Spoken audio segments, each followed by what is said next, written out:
Hello everyone, this is Lucy, and today in this video I'm going to show you how to create a family tree in Word. So first you need to go to Insert tab, and in the Illustrations ribbon you will see SmartArt. So click on that and it will open a new window. So here in the list you would want to go to the hierarchy one. You will see several options here. Just choose according to your preference and click on that. And after that, click on OK. So it will open this for you.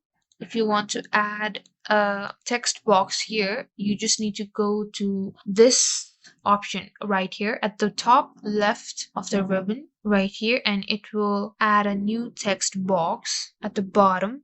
So the next thing you want to do is that you can edit your tree from here. Like you can write that and there, just like that. You can edit it from this window. If you want to add a cell to these, you can add it by clicking on them and click on add space. So it will add a new box to the same text. Click on that and add space. Again, click on that and add space. You can also delete them by pressing on the delete key. Just click on the one you want to delete and click on the delete key. And that's pretty much it for this video. Thank you guys for watching. Like and subscribe for more videos, and I'll meet you guys in the next video.